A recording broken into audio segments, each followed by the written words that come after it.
پیر حق خطیب کے بارے میں جو ایک جملہ مشہور ہے کہ شف شف والی سرکار، اس کے بارے میں تھوڑے سے جو ہمیں اسلامی رہنمائی ملتی ہے وہ ذرا ضرور سمجھیے۔ دراصل بات ہمارے اپنی قصور کی ہے کہ جب ہمارے پاس دین کی بنیادی معلومات نہیں ہوتی، یا دوسرے نمبر پر ان چیزوں کے بارے میں جو منفی چیزیں آ جاتی ہیں ان کا دفاع ہم نہیں کر سکتے، تو جو لوگ بھی اس فیلڈ کے اندر آتے ہیں، ان نون ہوتے ہیں، کچھ پتہ نہیں ہوتا، تو ہم ان کو اپنا راہبر سمجھ لیتے ہیں ان کا لبادہ دیکھ کر۔ اسی طریقے سے عطائی حکیم ہوتے ہیں، ہم کہتے ہیں ڈاکٹروں کی اتنی فیسیں ہیں، اتنی مشکلات ہیں، لائن میں لگنا پڑتا ہے، پرچی لینی پڑتی ہے، فلاں کام کرنا پڑتا ہے، فلاں ٹیسٹ کرنا پڑتا ہے۔ یہ عطائی حکیم ہے، یہ بس ایک انجیکشن سے یا ایک ٹیبلٹ یا ایک گولی دے گا تو بس آرام ہی آ جائے گا۔ یہ نہیں دیکھتے کہ اس کے ایک گولی کے اندر جس کو کوئی تجربہ ہی نہیں ہے نقصان کتنا ہو جائے گا۔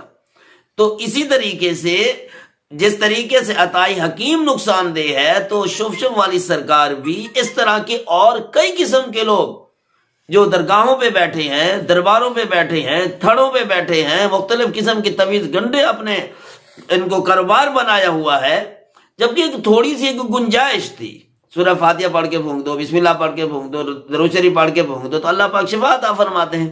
لیکن آج جب ہماری قوم اس قرآن سے دور ہوئی، اس شریعت سے دور ہوئی، حدیث پاک اور دین کے نظام سے دور ہوئی، تو پھر کیا ہے؟ انہی چیزوں پہ سہارا، یعنی تن کو پہ سہارا۔ کوئی کچھ بتا دے کہ بھائی کچھ کام نہ کرو سوا ہمارا تعویذ کافی ہے، ہمارا یہ دم کافی ہے، تو اس کے پیچھے چل پڑتے ہیں۔ کچھ عرصہ پہلے تو ہم نے یہ سنا تھا کہ ایک پیر ایسے بھی برآمد ہوئے ہیں مارکیٹ کے اندر کہ کچھ بھی بندہ نہ پڑھے، صرف وہ داخلہ بھر دے، یعنی کہ امتحان کا ایڈمیشن بھر دے، اس کے بعد امتحان وہ ایک قلم پڑھ دیتے تھے، قلم خود ہی چلتا رہتا، یعنی کہ وہ قلم کاغذ پہ رکھے وہ خود ہی چلتا رہے گا سوال کا جواب۔ وہ اتنے اندھے ہوئے اسٹوڈنٹ، انہوں نے پڑھنا چھوڑ دیا، نتیجہ کیا آیا؟ رزلٹ آیا سارے فیل۔ اب بھاگے اس کے پیچھے، نہ وہ سرکار ملی اور نہ ہی نتیجہ ٹھیک ہوا۔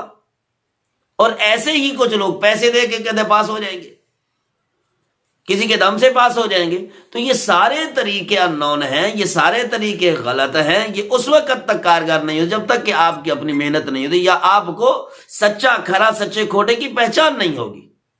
صرف لبادہ، داڑھی، پگڑی، کرتا دیکھ کر آپ ان کو سمجھ لے کہ عالم ہے، جس طرح آج کل لوگ ایک دوسرے کو تانا دیتے ہیں کہ فلاں مولوی فلاں مولوی، بھائی ان کا لبادہ زیادہ تر مولوی والا ہوتا ہے، اور یہی حال فلموں والے کرتے ہیں، ڈراموں والے کرتے ہیں۔ وہی بندہ ہے، داڑھی مون ہے، اس کی داڑھی نہیں ہے، نکلی داڑھی لگائی، حلیہ بنایا، کپڑے پہنائے، جبہ کبا بنا کے اس کو پیر بنا دیا، اس کو راور بنا دیا، پھر اس کو بدنام کر دیا کہ مولوی ایسے ہوتے ہیں۔ اسی طرح کسی بھی چیز کی نقالی کر کے ان کو بدنام کرنے کا آج مارکیٹ میں ایک آسان طریقہ ہے۔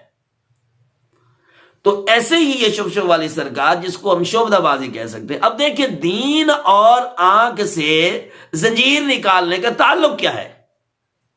پھر ایک ہی بچی سے، جس طرح سننے میں آ رہا ہے، ایک ہی بچی سے بار بار وہ زنجیر نکالیں، منہ سے سوئیاں نکالیں، کیل نکالیں، اس کا دینداری سے تعلق ہے کیا؟ کیا 5 نمازوں سے اس کا تعلق ہے؟ حج زکوٰۃ سے اس کا تعلق ہے؟ اللہ سے اس کا تعلق ہے؟ کیا 63 سال نبی پاک صلی اللہ علیہ وسلم دنیا میں رہے اور 23 سال آپ نے نبوت کی، کیا اس طریقے کے آپ سے، آپ کے ماننے والے صحابہ کرام سے اس طرح کی کوئی باتیں ثابت ہوئیں؟ غیر متعلقہ چیزیں۔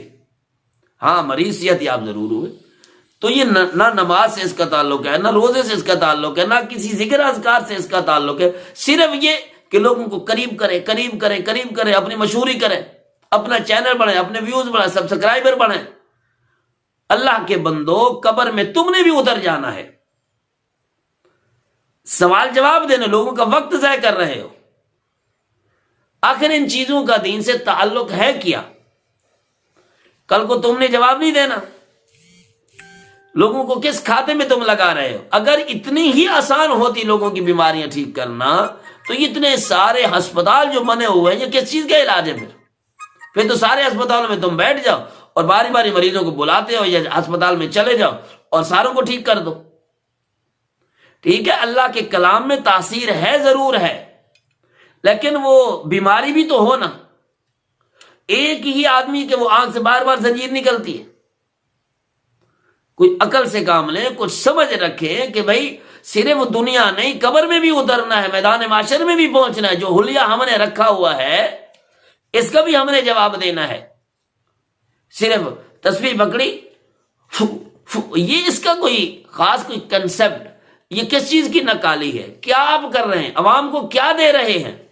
یہ تو ہمیں وہی سمجھ آتا ہے. نبی پاک صلی اللہ علیہ وسلم نے فرمایا علامات قیامت میں سے قال النبی صلی اللہ علیہ وسلم ان اللہ لا يقبض العلم انتزاعا ينتزعه من العباد ولكن يقبض العلم بقبض العلماء حتى اذا لم يبق عالما اتخذ الناس رؤوسا جهالا فسئلوا فافتوا بغیر علم فضلوا واضلوا.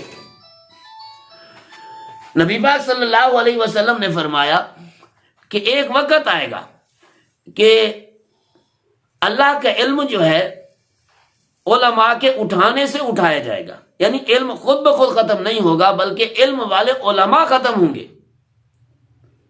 علماء اٹھ جائیں گے تو پیچھے جو نائب بنے گے وہ اس طرح نہیں ہوں گے جس طرح پہلے تھے. تو اتخذ الناس رؤوسا جہالا, تو لوگ ان کے بعد ان کے نقلی لوگوں کو, جاہل لوگوں کو, ان پڑھ لوگوں کو, یا زیادہ پڑھے ہونے کو تھوڑے پڑھے کو کرتے کرتے ایک وقت ایسا آئے گا کہ جاہل لوگ ان کی مسند پہ بیٹھ جائیں گے, مسند نشین ہو جائیں گے. فسئلوا, لوگ پھر ان سے مسئلہ پوچھیں گے, فافتوا بغیر علم, تو یہ لوگ بغیر علم کے ایسے ڈھکوسلے چھوڑیں گے. فضلوا واضلوا, خود بھی گمراہ ہوں گے دوسروں کو بھی گمراہ کریں گے. تو اللہ کے بندو, یہ جس مسند پہ تم بیٹھے ہو, جس چیز کا تم دعویٰ کر رہے ہو, تھوڑا سا سوچو ہم کس چیز کا دعویٰ کر رہے ہیں, ہم لوگوں کو کس طرف لگا رہے ہیں. ان کا وقت ضائع, ان کا مال ضائع, ان کا آنا جانا, ان کی پریشانیاں, یہ ساری چیزیں. اب اقرار الحسن میدان کے اندر آیا, اس نے دکھا دیا کہ وہ زنجیر تو وہ بھی نکال سکتا ہے. یعنی اس طرح کے سارے کچھ لوگ کر سکتے. اور کئی جگہ پہ ایسا ہوا, ہمارے اپنے علاقوں کے اندر ہوا کہ پیسے ڈبل کرنے والے, ڈبل بادشاہ. تو کیا بھائی یہ پیسے لے آؤ, اس کے اندر انہوں نے بھینسوں کا یہ جو ہے توڑی بھری, بھوسا بھرا, اور کسی کے اندر تو انہوں نے گوبر بھر کے رکھ دیا کہ بھائی میں جا رہا ہوں, آدھے گھنٹے بعد اس کو کھولنا ہے تم, یا ایک دن کے بعد تم نے کھولنا ہے, یہ ڈبل ہو جائیں گے. کسی نے سونا ڈبل کر, لالچ کے اندر آ کر کہتے ہیں جب تک لالچی زندہ ہے تو ٹھگ بھوکے نہیں مرتے. تو انہوں نے گھنٹے بعد جو کھولا تو اس کے اندر گوبر تھا. اللہ کے بندو, یہ تمہاری عقل ہے, یہی تمہارا نظام ہے. اگر ڈبل ہوتے تو ساری دنیا اس طرح ڈبل نہ کر لیتی. تو نہ کسی کو برے راستے پہ لگاؤ, اور نہ ہی یہ چیزیں لوگوں کو قریب کرنے کے لیے استعمال کرو. دنیا کے اندر ایک تم نہیں ہو, بہت سارے لوگ ہیں. یہ تسبیح نبی پاک صلی اللہ علیہ وسلم کے استعمال میں, یعنی کہ ٹھیک ہے یہ شکل نہیں تھی, آپ ان پوروں پہ پڑھا کرتے تھے. حضرت ابو ہریرہ رضی اللہ عنہ سے یہ بھی منقول ہے کہ آپ کی تسبیح کے اوپر گرہ دی ہوئی ہوتی تھی, وہ پڑھا کرتے تھے اللہ اللہ کے نام لے جائے. لیکن اس تسبیح کو اس خواہ کے کاموں کے لیے استعمال نہ کرو. لوگ ان سے بدزن ہو جائیں گے, اس نام سے بدزن ہو جائیں گے, اس مسرت سے بدزن ہو جائیں گے, اللہ والے حقیقی لوگوں سے بدزن ہو جائیں گے. جس طرح بازار کے اندر بیکاری مانگنے والے بہت زیادہ ہوتے ہیں, ناحق بھی ہو. جب سے ناحق آئے حق والوں کے پاس کوئی پہنچ نہیں پاتا. کچھ عرصہ پہلے ایک سگریٹ پینے والی سرکار آئی تھی, اس کا نام پتہ نہیں کیا تھا, وہ کبھی وہ اپنے آپ کو مرد بتاتے, کبھی وہ عورت بتاتی. وہ سگریٹ پی پی کر پھونکوں سے اس کا علاج کیا کرتے تھے. بعد میں پتہ چلا کہ یہ ڈگوسلا ہے. تو اسی طریقے سے ہر آدمی سمجھے کہ میں کس کے پاس پہنچ رہا ہوں. یہ ہماری عورتیں مزاج کی کچی ہوتی ہے, دماغ کی کچی ہوتی ہے. جس کے بعد پتہ چلا کہ یہ بس شفا دیتا, یہ بابا ہے, یہ شفا دینے والی سرکار ہے, کوئی ککر شاہ کو, ٹالی شاہ کو, فلاں فلاں, ان کے بعد پہنچ گئے. اب کتنوں کی اس انہوں نے پمال کی ہیں. ٹھیک ہے ہم ان پہ الزام نہیں لگاتے, لیکن اس طریقے کے لوگ, یعنی کہ کچا علم یا کسی کے پاس کچھ بھی نہیں ہے, لوگوں کے راہبر بن گئے. تو عوام کو بھی دیکھنا چاہیے کہ ہم کن لوگوں کے پاس جا رہے ہیں. تو جو لوگ مسرت پہ بیٹھے ان کو بھی سمجھنا چاہیے کہ اس طریقے کے ہم لوگوں کو کب تک بدراہ کرتے رہیں گے, ان کا ٹائم ضائع کرتے رہیں گے. اللہ پاک سب کو ہدایت نصیب فرمائے.